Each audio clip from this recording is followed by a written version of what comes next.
Maybe that's the worst brewery I've ever been involved in. The worst brewing experience I've had was just mostly oxidized beer. 22, we were winning so many awards from Korea and everything. It was hard to find bad beer in Korea, but I think these days they're very different. Korea's having a shakedown of its own. If we were to do a reset, where should we start from the bottom? Where should we look to try to build that back up? I mean, I'm the only sexy person left in the industry. That's right. So this might be the last hope. Paul and I are back here for another episode of Brewed in Korea. And today we want to talk about some of the best and some of the worst breweries that we've been to. What makes the experience the best? What makes the worst experience the worst? You said I've done more overseas stuff than you. You've probably seen more breweries. I've been stuck in Korea more for the past 5 years. I've only really made it out a couple times to the US. I've been to a lot of breweries in Japan, but they kind of tend to be a little bit on the smaller side. Not that the beer quality is bad, but the experience out in the US is a little bit more, what do you say? Bigger, yeah. But I feel like that country, the US, your country, that's what it's like about everything. Because I've been there many times for geology. And as you drive through, it's like being in England. The kind of scenery is the same, but the size of it's just so much bigger and more impressive. And I think the same for brewing scene. Unfortunately, maybe that's why a lot of the breweries are going under too, because they kind of get too big to maintain their status quo with the way the industry is moving these days. I read somebody, Chris Roberts was saying that he doesn't think it's necessarily like the journey down for the industry in America. It's more like just a reset, because it just grows so fast and then it'll plateau off. And as it plateaus off, all these people that, like you say, they grew too fast and they'll start to be unsustainable, because once you get to a certain size, you need to have a certain volume of production. And I think that's almost what's happening in Korea too, right? Yeah, right. Korea never got that big, but people thought it was going to go to huge places. They call it the shakedown in the US, is a term that people use a lot to describe about what's going on in the craft beer industry. And I think shakedown is good because it gives you this imagery of shaking a tree and the loose apples are falling from the branches. Be careful with that hand motion. It looks like you've got an elephant in front of your head. I like that word. I think it's accurate for where we are today. But yeah, best breweries, come on. Recently, I was in Maui Brewing, which is pretty awesome. Oh, they're pretty good. Facility is massive, very impressive. When I was out in Florida, some of the places that stick out, there was a place that was really small called Magnanimous. The place even kind of smells a little bit danky, it's dimly lit. The hazies are just really good. I don't know what their brewing size is, but I just like the whole experience, because it feels like it's transporting you to a different world. And when you walk in, it's not just the interior, but the people are kind of part of the vibe. The interior, the music, the type of music that they sell, it's like you're being transported to another world, and that's what I think makes one of the best experiences for craft. Magnanimous Brewery. I don't think they don't actually really do much wholesale. It's like a true brew pub. I don't think I've heard of them. Are they? Tampa, Florida. So my father decided to retire out in Tampa, and I went out to go visit him. That's good. Yeah. Florida, a good friend of mine moved out there too. He works in the military hotels. Actually, I've got like 4, I think, hotels around the world. Hawaii, Florida, Korea, Germany, and he was in Korea. We helped him set up a little brewery. Maybe that's the worst brewery I've ever been involved in. It's a Dragon Hill Lodge hotel. Okay. They had this, it's only for people that can go onto the base in Yongsan.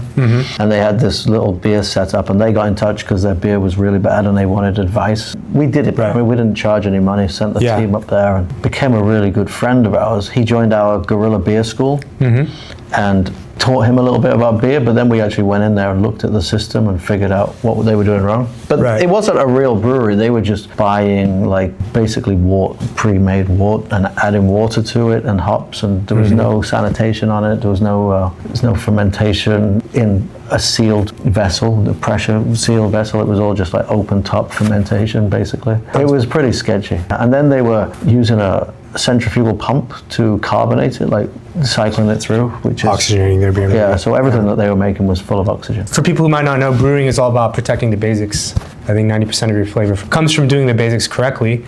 And from what it sounds like, that brewery was doing all the basics incorrectly. But by the end, they were quite good. And in the end, they expanded on that, and they started making more beer. We would do a collaboration beer that we continue to sell there. Right. Yeah, pretty cool little place. Yeah. In a really like nice environment. The pub is almost like being in the States. Nice. The view out the windows, all gardens and trees and stuff. A nice break from Korea, inside Korea. So that was one of the worst, but became a really good place. A good one. Yeah. I mean, when we first started, I worked at the brewery without really knowing how to use any of the pro equipment. I'd never really been taught how to use it. So I was just doing research and kind of treated the pro equipment like it was a home brewing equipment. And our first 2 batches were pretty horrible. The first one we ended up dumping, and the second one we ended up keeping and selling. But now that I think about it, we probably should have dumped that one too. I'm not a fan of dumping beer. There's a certain threshold where you say this is just kind of unacceptable, and That's what barrels are for. just throw it in a barrel. Yeah, that's what we do. Yeah. Age it a little bit. That could be one good way, but for us, it was our very first batch, no barrels. It's time to move on to the next one. But that's the only batch we've had to dump, which is good. It was a 500-liter batch. Am I going to say this out loud? I think Gorilla's never dumped a batch. Well, I mean, that's probably good. It means the people that are working for you haven't really messed up that badly. Well, it means there's a lot of barrels we never released yet. Just shoved in the corner. So yeah, we never actually threw something. Do you guys have a lot of barrels? And not so many right now, but somewhere around 30 at the moment, 30 full barrels. Some of them are dark beers and some of them are beers that weren't supposed to be sour beers, but eventually we turned them into some kind of sour project. But we've recovered some really bad beers and added Brett and added sugars to them and got kicked off fermentation again. That'll chew through a lot of the off flavors, and maybe this is really bad things to put out there, but I think every beer is almost recoverable. To a certain point, yeah. Although we do have a collab we did with Magpie. It was a really exciting project. We went over to Magpie, we produced the wort there, and then we put it into a cool ship, but not really a cool ship. It was a big steel tank, and we left it outside in the garden under the orange trees in Eric's Jeju house, hoping to get some wild yeast and bacteria to fall in there. And then we brought it back on the ferry to Busan, put it into barrels, and that's about 3 or 4 years old now, and that will probably never be released. It's just awful. Cooking in the corner there. It started to have this really nice sausagey tomato smell. That's what I want my beer to taste like. But we thought it would clean up, and it didn't. And we added Brett and tried to fix it, and it just never did. And it's got this awful plastic. That's probably the one that will be the beer that we have to throw away, because it just seems like that will never disappear. Right, it won't clean up. And sometimes we've made beers that we put into 4 barrels, 800 liters ish, and then 2 of them are really good and 2 of them are terrible. No real difference between them, but that's how it ends up. But for this one, all 4 were awful. Yeah. Maybe in 100 years, you never know. I don't know what the legalities are of selling 100-year-old beer in Korea. Age is like fine wine. Probably empty it and use it for whiskey or something. Some of our worst mistakes at our brewery, at least when we've had beers that come out unexpected from the way that we wanted, sometimes we have trouble with the heat exchanger and it'll clog. So when the beer needs to transfer off fast from the brew house to get to the fermentation tank, it's sitting at 100 degrees Celsius for a lot longer in boiling temperature, and the beer just gets a lot more bitter than it was supposed to. Oh, I think I tried one of them recently. That's right, yeah. So we have released a few of those beers where our beer was way more bitter than they were supposed to be. That's something that has happened to us a couple of times. You've not thought about diluting it with a better batch? There would be something where I guess we would consider the point of no return, but it was kind of especially at the beginning, it was popping pretty good. And then as the hops started to fade, the bitterness. Should we say? Oh yeah, sure. It was the Cloud Pop beer. That's right. The Cloud Pop was a hazy pale ale. At the beginning, it was really juicy, but as the hops began to fade away with age, the bitterness kind of was a little bit more than it should have been for the type of beer and for the ABV that it was. I mean, it's not the only beer that's happened to, but that's probably the one that was maybe the worst offender of that mistake. It wasn't a bad beer overall, though, but there was a little, it was more like an astringent bitterness, right? It wasn't purely hop bitterness. And we used red grape in that one. Right. And I really kind of regret that. I should have used white grape. It would have tasted a lot better. Yeah, it was almost, the bitterness was a bit like, I can't say grape. It was a little bit aggressive. Like grape skin, the Korean grapes that they don't eat the skin. Right. The bitterness reminded me of that skin. Yeah. And the decision-making process wasn't... You have a decision-making process? That's what I need. I was reading most people use white grape, and most people don't use red for beer. Why don't we use red grapes? Oh. And I discovered the hard way why most people would choose to use But it'd be nice to try it again without having the astringent bitterness from the... Maybe just reducing the amount of content that we put in there could actually maybe lift the beer quite a bit. Because it wasn't... I think everything in moderation, if you have the right amount of the right ingredient, anything can taste somewhat good. Although some things just don't belong in beer. Should we make a list of things that don't belong in beer? Butterbeer, maybe? I don't know. It seemed to be one of the biggest craft beer sellers in Korea ever. That's correct. Although. Do you want to elaborate on that? Just a beer that tastes like butter. Most of the brewers are trying to get that flavor out of their beer and don't want it anywhere near their beer. So there's a bit of a mismatch that was one of the most representative craft beers in Korea. Is a little bit ironic. But hey, we're all here for the ride. Let's talk about some of the worst breweries, though. So the one that you were talking about. Well, that was my worst. I'd say we've worked with. I'd say because they just weren't, at the time they weren't brewers, and they had a machine that they'd been using since they opened, and it was, I think it was one of the bakers was doing it. So he had no background. He was just following instructions on a piece of paper, like put this in, add this much water, and there was no thought process. But we trained him up, and we got him down to Busan, did some work with him, and my guys went in there. I went in there. Speed, right? Yeah. And in the end, now they're producing some useful stuff. The worst brewery experience I've had recently was just mostly oxidized beer. So for those of you who might not know, is if beer gets exposed to oxygen, it'll start to taste a little bit papery, lose its hop aroma, lose its freshness, and start to taste a little bit stale. Color of the beer will also change more into like an amber color. And the brewery that I went to, all of their beer was fairly oxidized. What was this? Is it in Korea? It was actually in Florida. Oh, really? Which is funny. One of the best brewery experiences I've had recently was in Tampa, Florida. And one of the worst experiences just happened to be kind of close to where we grabbed our vacation home when we were there. But the place was just a little bit tired. The facility wasn't really well kept, but the whole brewery was in sight. It was a little bit dusty. The staff were just kind of mediocre, almost slightly rude. The place just hasn't been, what do you say? The weeds were not being pulled out of that garden. Whoever took over as head brewer there maybe didn't pay enough attention to detail to the basics. And oxidized beer is definitely one of the things that I run into all the time when I taste the beer, and it doesn't taste quite right. Are you good at detecting oxidation? I think I'm on the better side. I actually have trouble detecting diacetyl though. That's one thing I've noticed. I'm not great at that. Right. Oxidation's my big thing. I'm really good. Yeah. But that's a problem too, because I find a lot of breweries, when they're young, they have oxidation issues. Sure. I think in very low doses I can pick it up. Right. Everything else I'm pretty crap at, except yeast infections. And that's because I've got ill off beer that's got like wild yeast infections. So as soon as I taste anything, a little bit of an infection, that hits me too. It's funny, some of the worst places I've been to in the UK, you'd think it, like the Asian countries I've been to where it's just growing, you'd think they would be some of the worst breweries. But to be honest, I think in the beer mile in London, I remember walking along there. We went there, me and Andy's wife, and we were part of a TV show. I don't even know if that got released or not, but some Korean TV crew came with us. And we were walking down there, and I was talking to some brewers. They had their stall out, giving out beer. I thought, well, if you need advice, because we were just starting Gorilla at the time, if you need some advice, let us know. But all of their beers were like fully infected, and it was like shocking that he wasn't able to detect that. And it was like some great breweries followed by like really, really bad ones. Really bad ones. It's funny that wherever you go, you do get some really bad ones. Right. Yeah. Maybe the head guy in charge or something loses his pizzazz or just isn't around so much.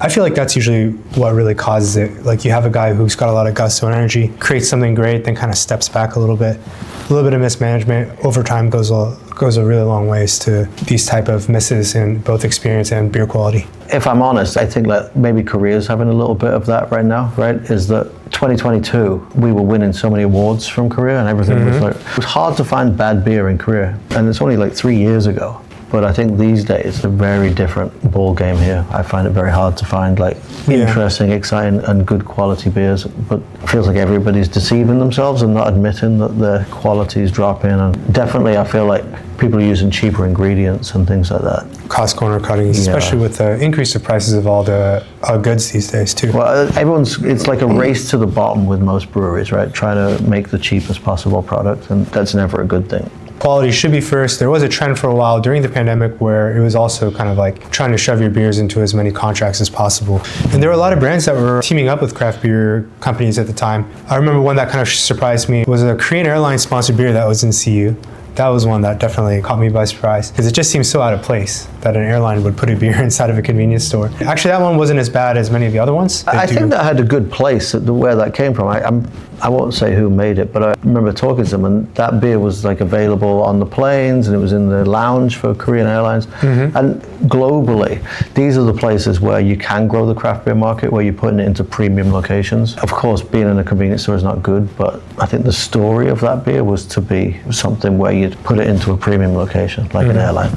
Right. I think Hong Kong Beer Company, one of their big sellers is for Cathay Pacific. Okay, so, yeah. And I think quite a few big-ish, medium-big breweries globally, hotels and then like airlines is a good target, right? Because maybe the Korean Airlines was a bad example. There were brands that were what they would do is just try to collaborate with a celebrity or something, and instead of trying to spend money on making a quality product, they were kind of more focused on bringing in the person who's going to sell it and cutting costs in other ways to try to support that. Yeah, instead of growing the industry as a whole, right? People just try to like you jump on somebody's popularity. I guess is good in the short term, but doesn't really grow the industry because nobody really realizes what craft beer is. Yeah, you've talked many times before about like having a reset. Korea's having a shakedown of its own.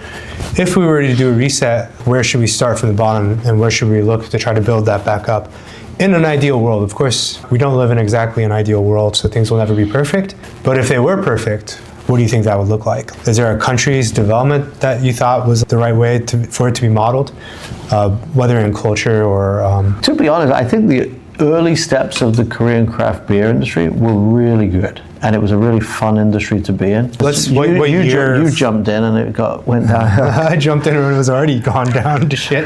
But it's actually, in some ways, that's true. I jumped onto a burning ship. But I think nobody really realized it was burning when you jumped in, right, including you. And then there was a big phase of denial where everyone kept saying next year is going to be okay, next year is going to be okay. I think people are still in some ways doing that, right? That's right. Yeah. I think when we started in 2016, right, 2016, 2017, it was really good. Part of the reason it was good was a lot of the breweries, like Hand and Malt, who started well, they did not go out and spend $2 million on a brewing system. They brought in some good talent from overseas who knew how to make beer. And I think right now people are like relying on expensive equipment, whereas actually, well, the reason this kind of industry is like good for economies is that it's employee heavy compared to like macro beer. So spending like $2 million on a bunch of equipment and then hiring some part-timer to make the beer is ridiculous. Like, just because this machine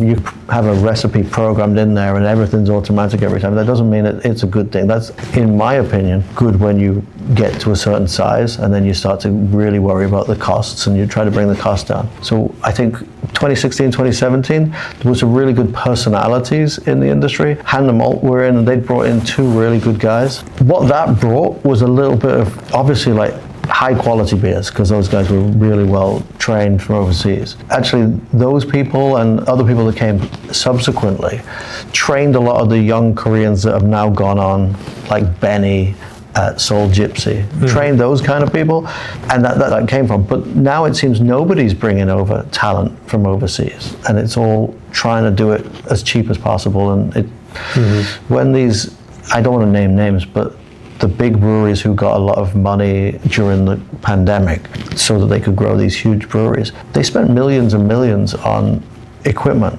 but then they didn't bring anybody in as a head brewer from overseas with any creativity and talent. But what I see in the industry now is some really expensive breweries, but with no creativity and talent. Everyone's just making like a pale ale, an IPA, and a lager. I'm not saying there's no creativity in Korea, but it's good to get help from outside to help to grow that. And that brought in a good circle of people, and there were fans of like those people that were brewing would want to come to events and meet them and meeting brewers. We would do beer school and people wanted to meet our guys, and I think that's kind of where it's lost its way. What was the question? Did I answer it?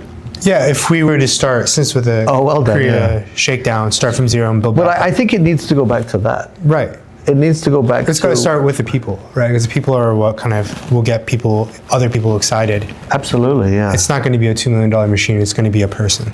It's going to be a group of people. Yeah, I think so. I mean, but maybe there's going to be a bunch of $2 million machines available to buy cheaply. But I think if somebody wants to take over that, they need to build a culture for and bring in like talent, and that talent can start to make the more interesting and sexy again, like it used to be. Because I don't think right now it's in a position where it can get a group of fans to come and like be interested in the products. Right. It's going to take a collaborative effort across a lot of breweries here in Korea. It can't be just one that can start a movement.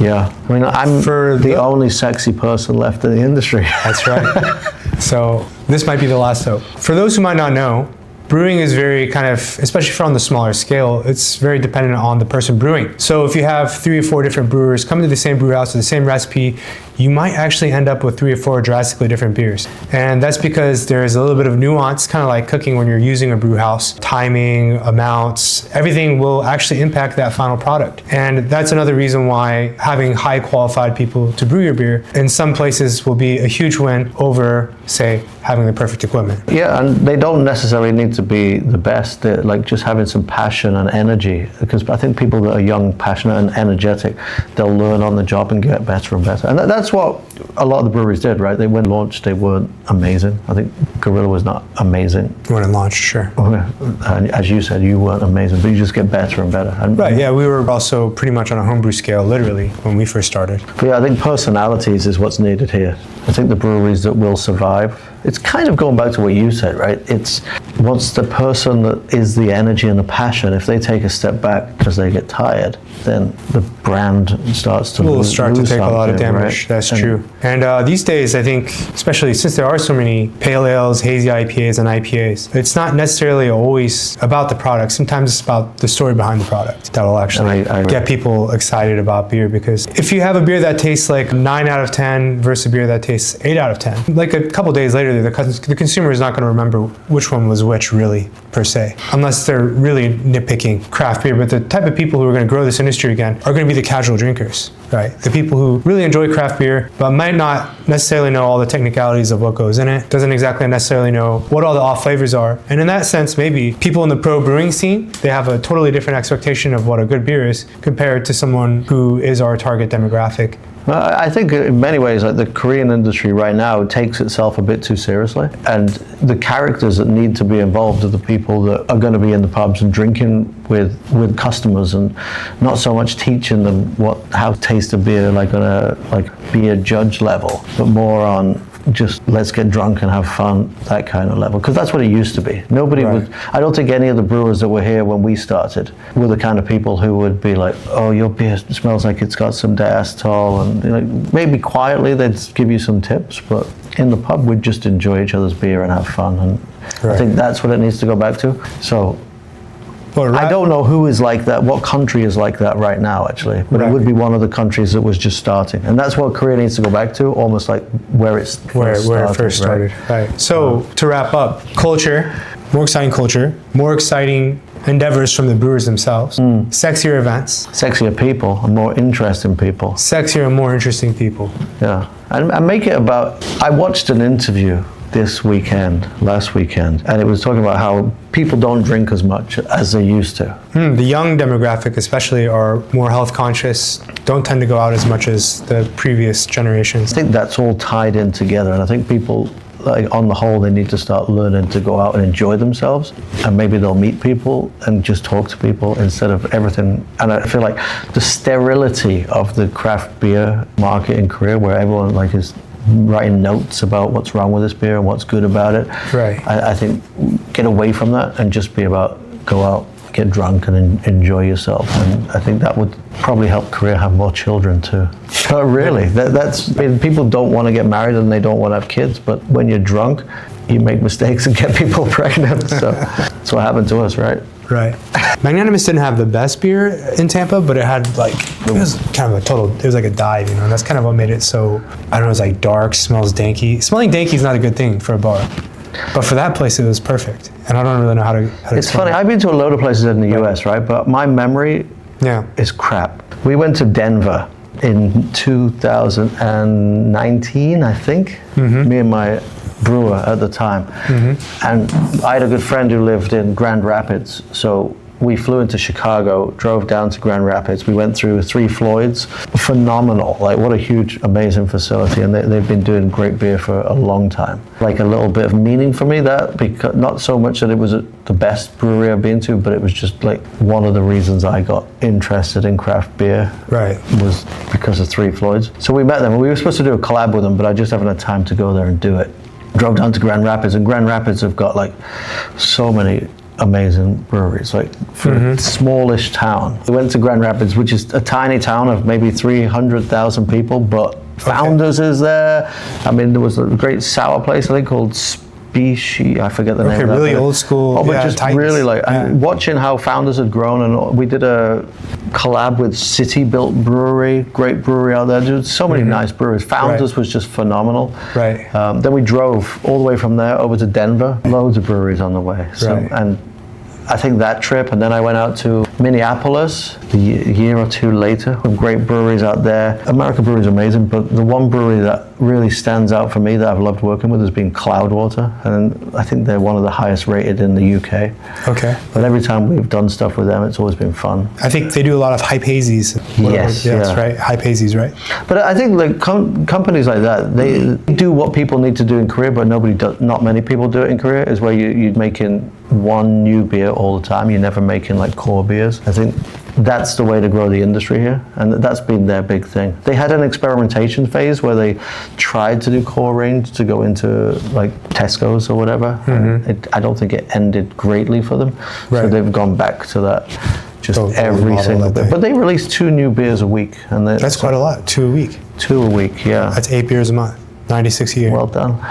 Yeah, but I mean, it works, right? Over there, there's lots of customers, and all of these customers will take one keg, and they've got hundreds and hundreds of customers. The customers always have something fun to look forward to each week. But right now it doesn't really work here because there aren't places that can push that much really, beer. There's just not enough places. I mean, there used to be all of these daily beers, which kind of, again, a bit of a Korea thing, is where everything becomes franchised. That's once all of the craft beer pubs are in some kind of franchise, then it's really hard to get any creativity through the system because they want something that's always going to be the same because they can't train the staff. What's different between this hazy IPA and the next hazy IPA?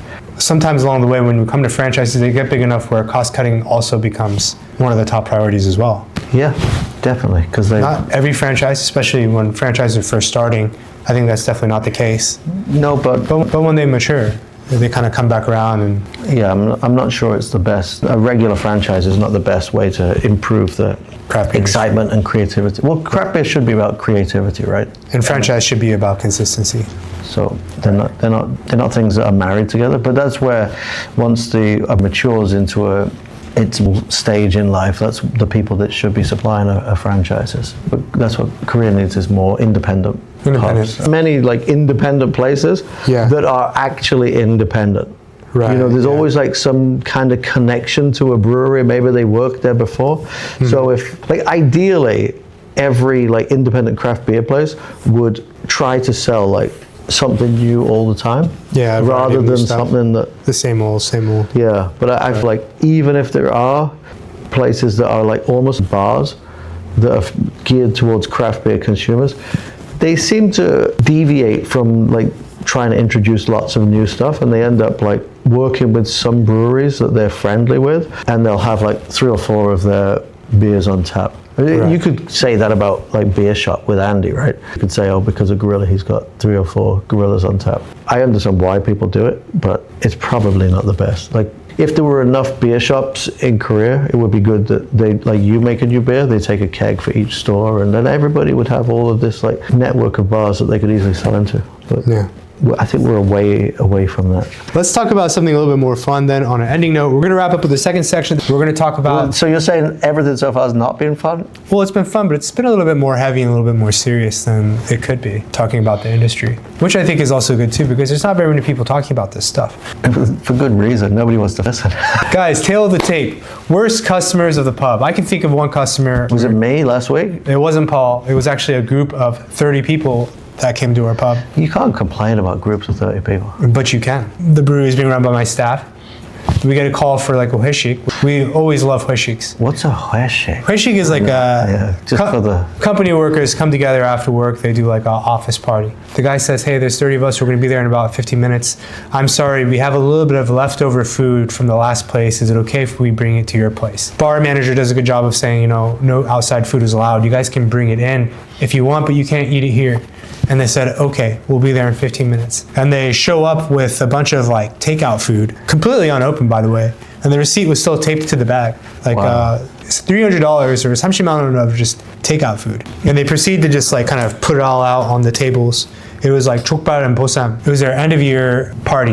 And then the guy just starts guilting my manager saying, you promised us that you could do this. We've come all this ways. But when I showed up, all the food was opened. Like, it was all obviously just like freshly delivered food.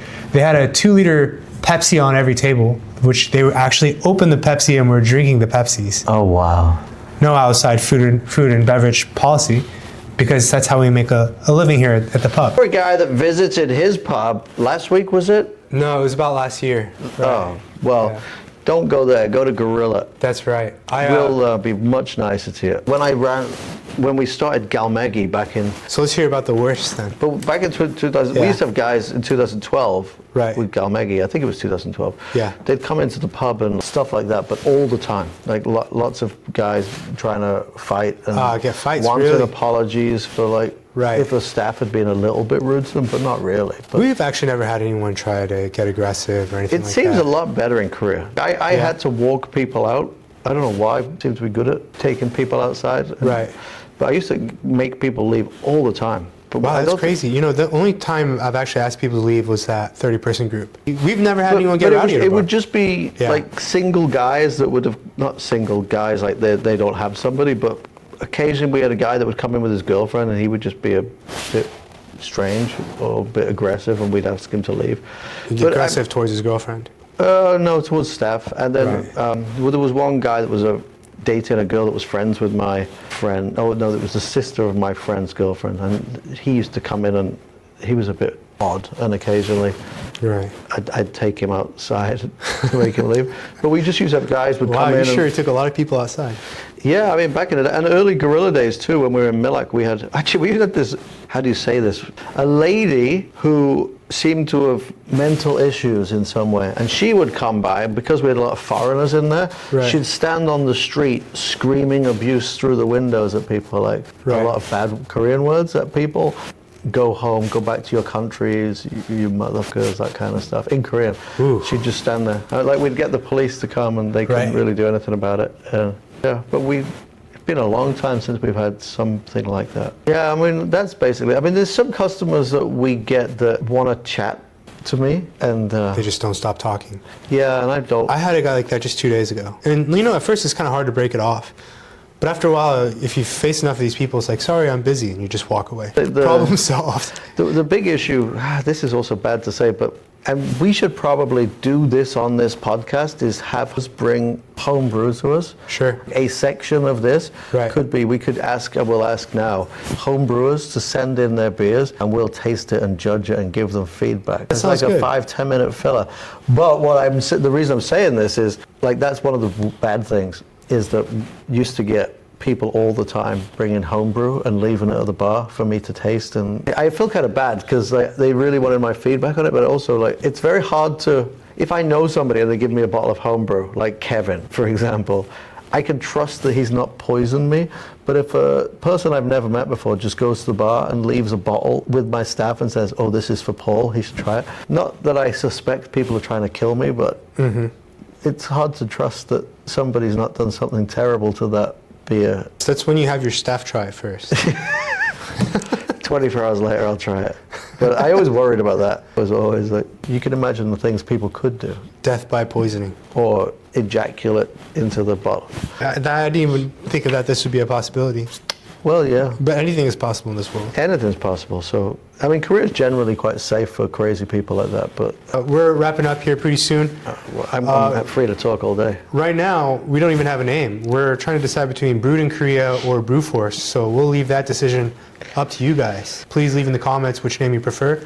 I prefer Brew Force. Well, you're more likable, so that, by saying whose is whose idea. Paul prefers Brewed in Korea, so we shall put it to the vote. The third option is we could just call it Brew Source and steal Jason's brand. We'll spell it with a, like, ketchup sauce. Right, brew sauce. Yeah, brew sauce. Jason happens to look a lot like me, and a lot of people in the industry get confused. Shouldn't say that. We're going to use him when you're sick. We just put Jason in there. See if anyone notices. That would be great, because then you'd have Brew Source Jason and you'd have Brew Sauce Dave. Make it more confusing for everybody. All right, guys, thank you for joining in. I've got a story I want to tell. Yes, tell it then. No, not really. Okay. Thank you for joining us. We'll be back. When are we going to be back? I think next time we do this, my leg will be fixed. Do you want to show? No, I've got pants on, trousers on today. Step forward. Fell down the stairs, is that right? Time I'm recorded talking about this, it's a different story every time. That's right, yeah. We'll keep it a mystery. Yes, that's best.